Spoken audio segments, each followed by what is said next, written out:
Yeah. So you have your drums. You have like 3 kick drums, and they're submixed to the kick submix, and the 3 snares or the snare submix, and then all the drums are in the drum submix too. Yeah, just true. Record it good. Sorry, like, I'm a little bitter about that. I've been doing multi-tracks like that the last couple weeks, where I'm like, I have like 3 kick sounds.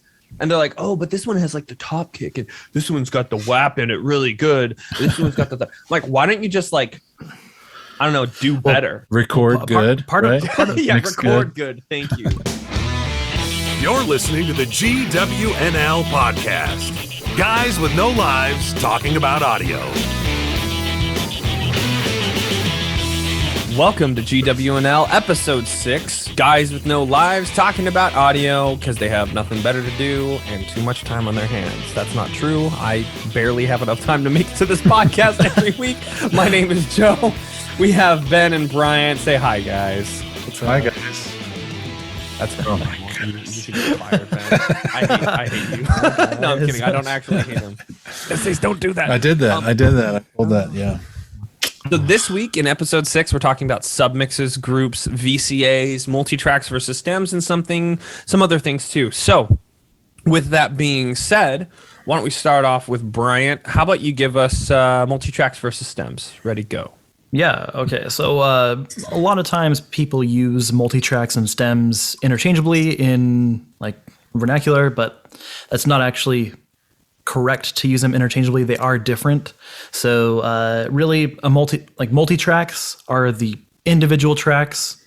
So if you have like 10 guitars, 10 drum tracks, 10 vocal tracks, and that's your session, you would send those 30 tracks off, and those are the multi-tracks.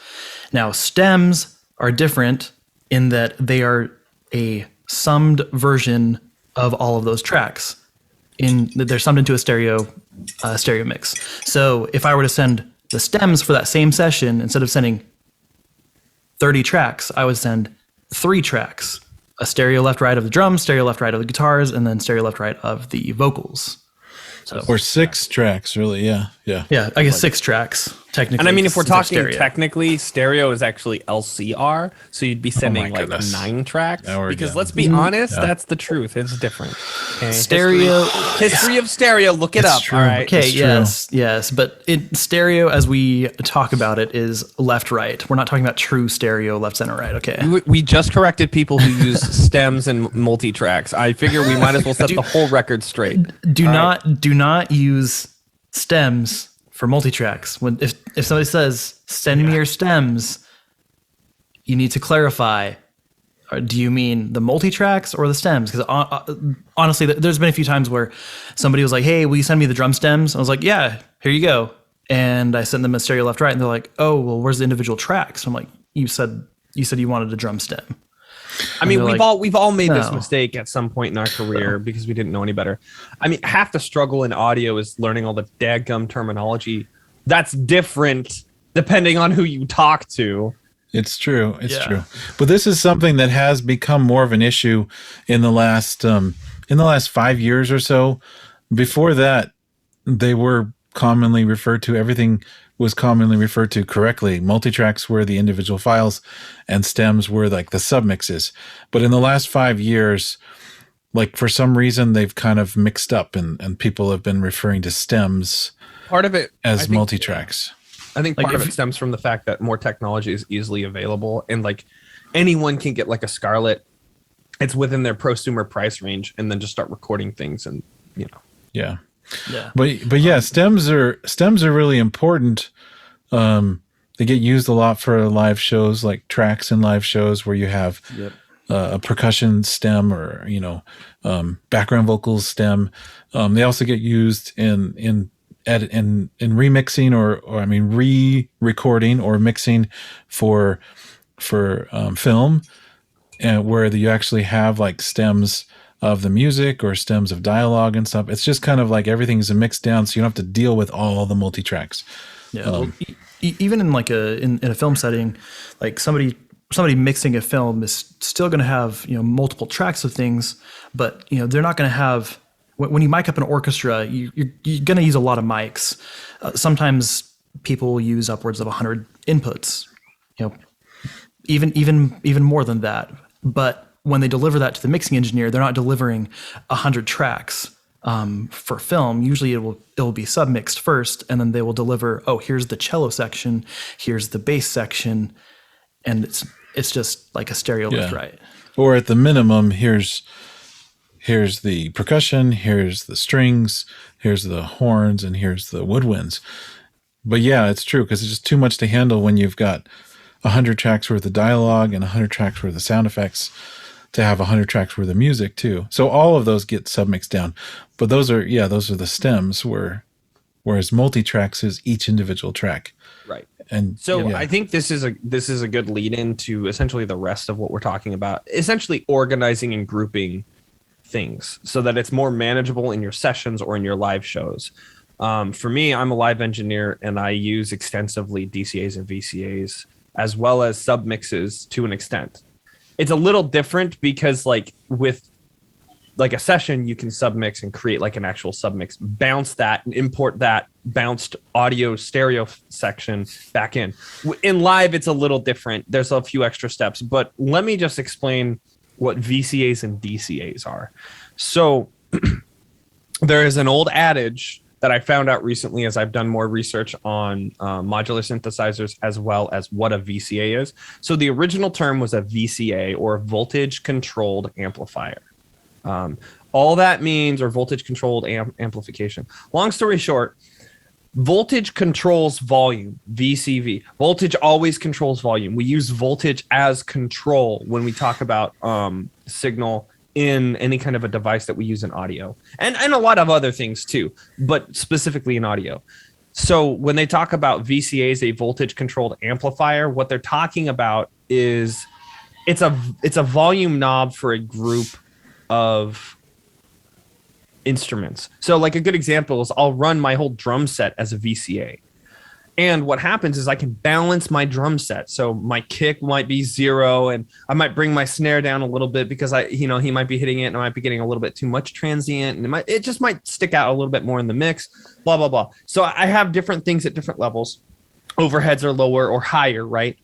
When I touch my VCA that controls all 8 of my drum tracks, kick, snare, tom, overhead, hi-hat, overhead, whatever, right? That VCA then adjusts the levels of all of those things in relation to each other. So if my kick is at 0 and I bring my VCA down by 3 dB, it brings my kick down by 3 dB. And then the other thing that was down 6 dB, it's going to bring down exactly proportionate to the 3 dB that I have brought my VCA down. Now, VCAs and DCAs are the same thing. The difference is a DCA is a digitally controlled amplifier. They're literally the same thing. It's just one's digitally controlled because now we do everything digitally. Well, most things digitally. And that's really what a VCA and a DCA is. It's really a volume control for a group of things. And that's essentially all it does. Yeah, the big thing about that is that the amplifier that they're referring to is really like your fader sort of thing. And it's the point is that your fader is controlling that amplifier with the movement of the fader, but this is controlling that amplifier with changes of voltages. So it's not actually moving the fader. And the key thing is that you're moving those drums down by adjusting the VCA, but it's not actually moving the faders. It's adjusting the output level of each one of those faders, each one of those amplifiers. And an important thing to remember when you're mixing live is if you mute your DCA, you'll make this mistake. You'll mute your DCA and you'll forget you've muted it. And then you go to like make noise and you're not hearing anything. And you're like, why am I not hearing anything? So you check your masters, you check all this other stuff, and you forgot you're muted your VCAs or your DCAs. I've done this a number of times. It's the worst thing. I know. Super annoying. Like an idiot. It's like when you have no sound on your console in a live setting, it's like, and everything looks fine. It's like always the DCA. You're like, I'm getting input signal. I know my stage box is connected. Like, yeah. And everything looks fine. That's the crazy thing. Everything looks totally fine and your fader moves. But yeah, that's what a VCA is. Cool. Super useful. Just remember, you can mute groups with that. So like, side note, use case, you'll mute like your drum set VCA, or I'll mute my drum set VCA, my guitar VCA, and like everything but my vocals so that we can have talking. That's what I'll do sometimes. So that's a cool use that you can do with VCAs. Anyways, next topic is submixes and groups. And yeah, so so groups and submixes are both just a little bit different than the VCAs and DCAs. So a group is where you're actually grouping together a bunch of the controls of a handful of tracks. So like when you move the fader of one, all the faders move up and down together. When you hit the mute button on one of the members of the group, all of them mute at the same time or solo at the same time. So that's what grouping is. It's just grouping the controls. But like this hasn't done anything with the outputs or anything. It's really similar to the VCA, except the VCA is like grouping the output of that. It's not actually grouping the movement of the fader, if that makes sense. I think another important thing with that is, so in a live sound situation, grouping is just the controls, but like in a soft like recording situation, in addition to the controls, you can group how you edit as well. So you can like literally like for drums, essentially, you can make sure you do all your cuts at the same point. And so when you group, you only have to do that one cut and it does all the cuts throughout all the regions. Yeah. Whereas that's true. That is the big benefit of it. So, and it's also with the automation too. So, so it's really powerful. Then there's submixes, which submixes are different than groups in the sense that a submix is literally sending the output of all of these selected tracks to another location. Through a bus, to like an aux or an output or something like that. So a submix is taking like all your drums, the output of all your drums to the drum bus, and then now you have your drum aux or your drum submix that has that actual audio passing through. The benefit of that, I mean, first of all, it's similar because you can just move that submix bus and it adjusts the volume of the output of the drums. You can mute it or solo it in a similar way. But the big thing is the audio is passing through there, so you can slap a compressor on there or an EQ, and you can actually put processing on the whole submix. And then, of course, you can also export that as a submix, and then there's your stems. So the submix is kind of what can create the stem. Yeah. Yep. And I mean, there's a lot of different use cases. So each of these have different like use cases and needs. I mean, I brought up the whole VCA thing. Like in a live situation, that makes sense. I'm even going to say this. I use submixing in live because I don't have to use all of my digital mix buses on my board for just outputs. I mean, like at lower levels, at like the basic level on that, you use your aux sends as your monitor mixes and like, any other output mixes. Like I'll do like a matrix out of my, and that's another thing. I should probably talk about matrices. Yeah. So matrices are not for input tracks. So like microphone tracks, matrices are actually for outputs. And so like I can take my master output and I can then send that to matrix 1. And that's now going to be a duplicate. It's like a mix bus for outputs, essentially, is kind of the simple way to put it, because you're sending that audio essentially to another location, or an aux for master tracks. Yeah. So like a lot of use cases is you'll use press boxes in live for your matrix out. So you'll have like an extra matrix out that's just a duplicate off of your master. So you don't have to worry about mixing a broadcast mix for like a news reporter or something. Now it's not going to sound the same like going to them because you're hearing it live through speakers. They're going to be hearing it direct, so whatever. But I use a lot of my matrices live these days is so that I can control my balance between my subs, my centers, and my left and right. And so I'll use my master and then I'll route that to 3 matrices, and then I'll have one as my sub matrix, my center, and my left, right. And so now the cool thing about that is I can then balance them levels.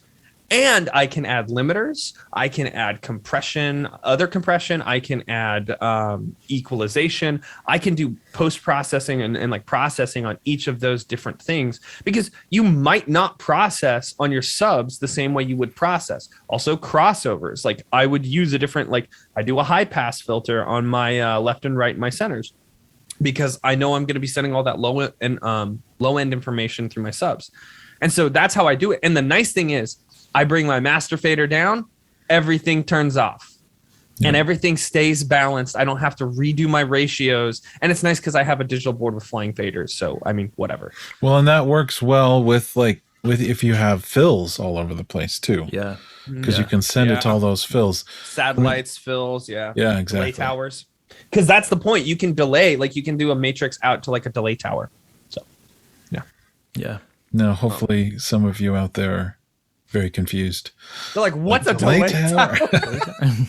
Oh gosh, I'm not gonna go there. Anyways, we just open up a can of worms. That's what I use matrix outs for. VCAs I use to group my stuff. I'll use submixes to group my, like, if I have background vocals, I'll mix them into a mix bus and then I'll run a compressor on them to make those background vocals flow more together. Like, again, that's just what is it? Bus compression. I'm just using bus compression and multi-stage compression at that point, and that's all I'm doing. I'm just using studio techniques in the live sound situation. He's so fancy. Yeah. It's only $6,000. It's only a $6,000 board. Yeah, only. So submixes, DCAs, and groups. Yeah, I mean, I guess for actual practical use. I mean, all of them are very useful, and like for me, I'll use groups all the time. Like Brian was saying, you can edit with them. So when you record drums, I'll set up a drum group like as soon as I start recording, and then I can do multiple takes with it, and those multiple takes are kind of linked together, and then any editing that happens, they all get linked together, so the edit happens across all those tracks. So I keep my phase coherency between those. Anytime I record more than one mic on something, I always group them together. Like if I put two mics on an acoustic guitar and it's not a stereo track that I'm recording to, I'm going to group them together. If I record a DI for a bass and a mic on the amp, I'm going to group them together so that they get recorded and edited together if I do that. So grouping is really useful for all those things. And then the next step is like a submix. Like I usually only submix my drums, so I have the option to put like a compressor or something on the drum bus. But for the most part, I don't really always submix everything else. I'll tell you a submix use case when people give you multiple kicks that are or multiple snare sounds. Like, no, I do that too. Yeah, if there's, and it'll be a submix within a submix. Yeah. So if your drums, you have like 3 kick drums and they're submixed to the kick submix, and the 3 snares or the snare submix, and then all the drums are in the drum submix too. Yeah, just record it good. Sorry, I'm a little bitter about that. I've been doing multi-tracks like that the last couple weeks, where I'm I have like 3 kick sounds.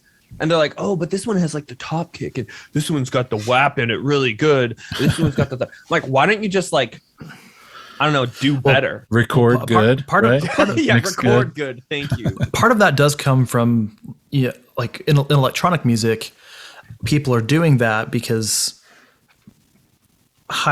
people that are really they don't have well known do that, and so like, oh, I like the top end of this kick, but I like the mid range of this one, but I really like the like thump of this kick, and so they use all 3. But and so then other people see that like, oh, I need to have like 10 kicks to get the sound. It's like, no, you really don't need 3 if you have a good sample or if you record it well. But in some cases, depending on how dense your mix is, you may actually need that many samples though. Yeah, it's kind of a modern production technique. Yeah, it is annoying, but it's true. I mean, even with a good kick sound, there's something new that can be created by layering some other samples with it and stuff. Yeah. So, but that's not the only offender. I mean, how many times do you get the DI of the guitar or the bass, and then like the amp sound of the bass? And there's reason behind that. It's not bad per se, it's just more work. And so like when you deal with those larger like track counts, 50, 60 tracks, that's a lot of what you're dealing with is like when you're dealing with a song that's like about 120 tracks and 60 to 70 of those are guitars, and your Pro Tool session keeps crashing. Well, and those are press play. Some of those are safety nets. And the interesting thing is, when I was I think one of the first books I read about audio recording right when I was getting into it. There was the guy said in there, he's like, your most important tool as an engineer is the mute button. And so it's like, if there's so many of those things, it's like you have the power to do that as the engineer, to put that mute button.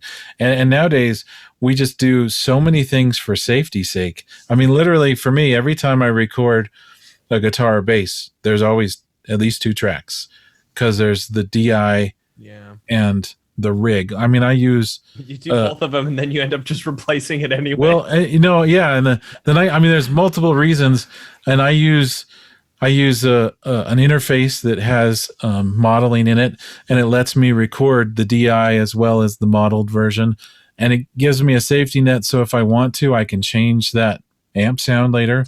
Sometimes I'll take that DI and I'll like use it to double the guitar, and so I'll put it through a different amp and maybe take the same kind of pattern from a different part of the song, and so it's like I double tracked it.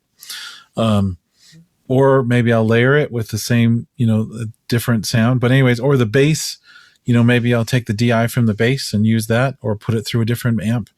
But like some of the issues we have is we have too many safety nets like that, and so we don't make any decisions while we're recording.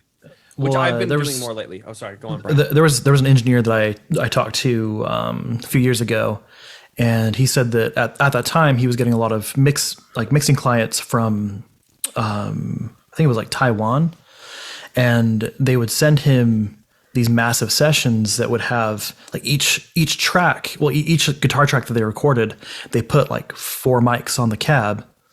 And he said, I'll just go through and I'll usually like listen to a few, and then I know what the different mics sound like, and I'll just pick one and use just one of them. I don't even like blend. Because he's like, I don't want to have to like worry about blending those in together. So much more work too. It is. And it's the funny thing is, with some of the historical things, some of the benefit of those old recordings are the fact that they had to make decisions. When you're doing a 3-track or 4-track, it's like you have to make the decisions early on and submix to different tracks, and you can't just like nowadays, it's just like, oh, let's just record everything and we'll figure it out later. And then the engineer is the one who has that mute button power. And it's interesting too, because like with modern recording, like track count doesn't matter as much. It still does, but not in the same sense that it used to. I was reading recently, like last week, as I was researching a bunch of like gear and equipment, how the emphasis of technique for recording used to be more placed on the actual recording engineers and mic placement and things like that, because they didn't have the same capabilities for editing and post-production that we do today. Yeah, all the safety nets. Yeah. And so like for them, like they would agonize over, and like recording engineers would spend so much more time getting proper positioning and all this other stuff for that reason, because they know that if that recording engineer doesn't give a good multi-track or doesn't give good tracks to the mix engineer, he's going to get in trouble, essentially. Not like in trouble, but you know what I mean? Like it's not going to be good, and it's going to make things more difficult, especially when you don't have the capabilities. Now, there are a lot of people who are like, I don't care. Throw a B52, a Shure Beta 52 on the tenor saxophone. I'll make it sound good in post. And like, I had a friend say that to me once, and I mean, he did, but like, it was just one of those things where, like, I hate to say that, but like EQ and compression is not a band-aid for poor mic technique. I'm sorry. I kind of wish somewhat that we went back to that older style where we agonize a little bit more over mic placement. I think if you look at like, the high caliber stuff, like they still work on that, but like in the home recording, since there's been a revolution in recording to where we're doing more of that home recording stuff, and so because of that, we may not have the most ideal situations, we may not have the most ideal gear. Like I'm using like a $250-$300 mic into like a $700 interface, which may seem a lot to a lot of people, but you can do like $3,000 for one microphone preamp or one mic. Like you can do $7,000 for a mic. Not including upgrades and modifications and all the other crap that people will do. And so and then that's not taking into account, the room and stuff. And so, they're literally people like recording engineers at the higher level still are using their mics as, kind of like to like paint a picture. Whereas different colors in their palette. Whereas a lot of times we have in a home recording studio, we've got one mic, maybe two mics to choose between, and we have to make the best with that. And so I think that's then you have to rely more on mixing. And so it's true. That's kind of where, and that's kind of the divisor between the professional recording and the home recording, is that professional recording, no, it's just not just about the cost of equipment and the amount of equipment, but it's about how they use that equipment. So it's like deciding which microphone to use can be a painstaking process. Whereas in the home studio world, it's like, you don't have one mic. Yeah. Yeah. It's like I got your Audio Technica 2020. And then which honestly is not a bad mic. Oh, great. For $100. Yeah. But and then more time is spent, which EQ do I use, or what do I do to it afterwards? Where in my experience, those times I've been able to record in really good environments, in really good studios, the mixing is like so much of a breeze, because it's like, this sounds really good. It's been mixed as you go, basically. Even the voiceover for our intro, we recorded that, and the voiceover artist was so great. And my studio is great, because it is. And the mic that we used, and we used Omni in the room, and it sounded really good and really full, not boomy or anything. It's like there's hardly any processing on that voiceover at all. We ran it through a compressor. We used that compressor for it. But I don't think I think I used a teeny bit of EQ to add some top end on it. But really, that was pretty minimal. It's not like there was all this EQ contour and stuff. And there's nothing you need to, it comes through the mix nicely, because the vocal mic that's used is really good for it. And it's a good pairing with his voice. And so, and that's the thing, if you actually do the time to get the recording in good and get a good mic and the mic that pairs best with the source, how to place it, what space, how to maybe even convert spaces. I know with a lot of things we have to deal with. Anyways, Ben, finish what you're saying. I'm sorry. Just saying that then it just makes it easier. And like I said, the voiceover on the intro, that is mic, preamp, compressor, and very subtle EQ.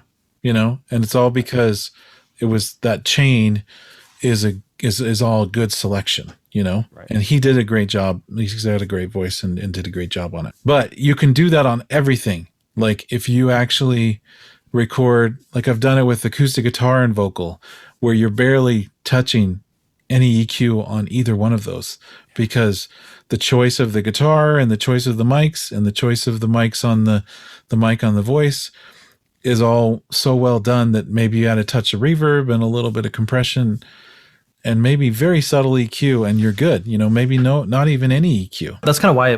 That's exactly why. A lot of A-list artists, they have their particular setup. There's certain artists that won't even touch a studio if it doesn't have a Sony C8000 and a CL1B. You have to have those because they know that that's the chain that they use for their engineer, and their engineer can get that, and it basically is mix itself. Yeah. Sorry. I get that, but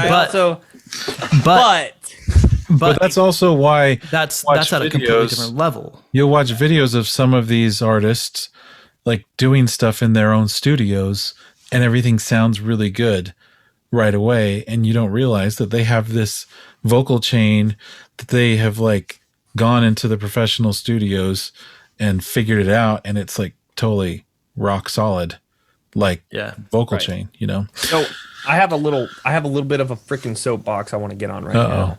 I was thinking about this at a gig one time, a week ago, and I was sitting there and I was like, man, I'd love to just mix in an environment that didn't suck.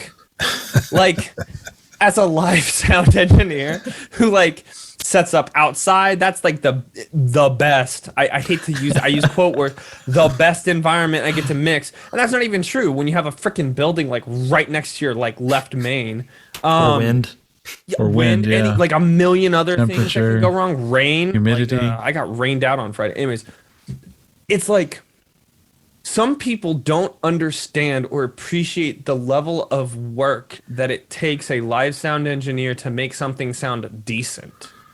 Like I deal with this every freaking day, and like people like, especially at work, because I work predominantly with musicians. I'm really the only audio person in my job, and they're like, oh, it just sounds so good. I'm like, you don't hear anything. And I'm like, I'm not going to bother telling them how bad it sounds, because they're just like, oh, it sounds so good. It's like, but you'll mix in gymnasiums, and that's a horrible environment to mix into. Like, gosh. I've done that so many times. You remember the gig where the artist was awful. Like, that was awful. So I had hired Bryant for this gig, and the artist was like, oh, I need more low end. And I was like, we're in a gymnasium.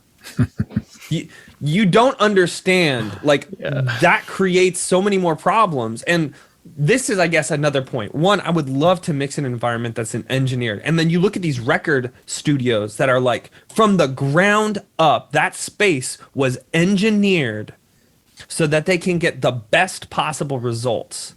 Mm-hmm. Like, we're talking like insulation is selected for audio, and that's not every single studio, but like there are studios that are like that, where it's like the way that the cement foundation was poured, the way that they laid the floors, the way that they designed the walls, the space of the room, the doors, the shape of the room, the lights that they're using to prevent like excess noise, and a bajillion other things. I don't want to get into that. That's a whole different world. But like, and then I'm a live sound engineer, and I have to go out into the world and, oh yeah, we'll just make this work. Like, I'm just gonna throw some speakers out there and hope, EQ the.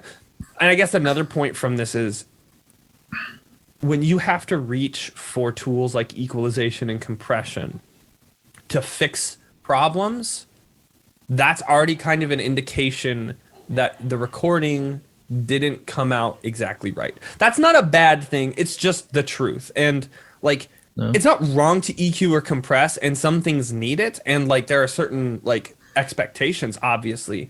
But if you're already hearing problems and flaws, and you start reaching for those things to remove that mud or those problems, that kind of tells you a little bit there that you're not necessarily working in a perfect environment. And that's okay. I mean, I do it all freaking day. Well, and I think that the trap that I get into personally while I'm tracking is that I will listen to the sound source by itself, and I'm thinking about that particular sound source by itself, but not as a mix. Mm-hmm. And so then once I record it and I get everything done, I'm like, oh wow, I've got all this buildup in the low mids that I need to cut from basically everything, because nothing needs to live there except for maybe nothing. Nothing.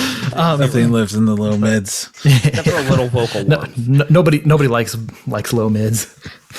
Little guitar. No guitar. Yeah, no. But then if you do go into a mix, thinking, how can I record this in a way that if you go into tracking, how can I record this in a way that I'm not going to mix? Then you kind of think of the whole picture. Whereas I feel like a lot of people kind of lose sight of they're not looking at the whole picture from the beginning. And you have to be thinking about the whole picture from the beginning in order to avoid using excessive EQ or using excessive compression. And sometimes you're locked in because of the arrangement or the other factors. You're sometimes locked into the decisions you have to make. Yeah. But it's tough because it's hard to know what that's supposed to sound like. And the real way to do that is experience. And especially when you get a mix sounding good, that's when you like solo and you're like, what does my guitar actually sound like now that it works in the mix? And then when you get an idea of what guitar sounds like when it's working in the mix, then you can actually have an idea what to aim for when you're recording. I sometimes get into fights with my instrumentalists because they're all running in-ears. And they're like, oh, it doesn't sound super good because I'm EQing on the track so that it fits the mix. And it's like, I'm sorry. Like, you need to do a pre-EQ send. I guess I should do that. You can do that. I've had that problem with people where you like, I had this room that I did live sound in, and it was like so low heavy. So everything was just like, we had like high pass filters, like crazy on everything. And then you get the performers that are complaining about everything sounds too tinny. And so we had to set it up. And it was like this whole crazy routing procedure on this board, because there wasn't just a simple pre-EQ option, but like basically to give them a thicker sounding, so we could still mix it for the room, but then we totally got on this like totally different tangent. I was thinking about nothing to do with submixes and groups and VCAs, but it was cool. It was cool. Well, I mean, I think it's not wrong to go these places and stuff. I know it's maybe not directly related to the topic, but hey, I mean, as long as our viewers are happy, isn't that what really matters? I think that like what we talk about generally is boiling down to that concept though of like, hey, like, we're not necessarily targeting like the high-end studio, and high-end studios, they're able to do these kinds of things, and that's cool, but like kind of like use what we have. Right. If you only have one mic, that's the best mic that's the best mic for you. Yeah. At that point. I totally agree. The best tools that you have are the tools you have available to you right now. And there are a lot of people that have done amazing recordings with Scarletts, with $100 AT 2020s from Audio Technica. I'm not saying that's a bad mic. SM57. SM57, 58. 50. I think either 57 or 58 was used on that. I forgot the name of the band, but Sweet Dreams. Sweet Dreams are made of these. Oh yeah, that song. Yeah. All I'm saying is on a 58. So why can't I have a 58 during these podcasts? That's all I'm asking. Because we're exclusively using condensers. Yes. Well, I didn't. And your 58 just didn't sound very good. It's just your 58. You need to add some like you need to add some like a lot of high end on that. But the point with that is that a good engineer can make a great recording with minimal equipment. Right. Okay. Yeah. A good engineer can make an amazing recording with amazing equipment. A bad engineer can make a bad recording with minimal equipment, and they can make mediocre recording with amazing equipment. Yeah. So it's more about the engineer and the skill behind it than about the equipment. The equipment will help, but I even tell students, I'm like, you guys complain about the studio you're working in and stuff, and it's not as good. And I'm like, if I get one of the engineers of the local studios to come in here, they will produce an amazing sounding recording with the equipment that we have here. Yeah. And it's true. It's just, it's up to the engineer. And I've seen exactly that happen. Thanks for tuning in to GWNL. Oh no, you don't get out of here. This is GWNL. You sound like a radio station. This is GWNL signing off. Mix good, everybody. Go out and mix good this week, soldiers. Mix good. Mix good. There we go. I got Ben to say it. Let's go. It's been a good week. Awesome. And this is GWNL Podcast signing off. Have a good week. All right.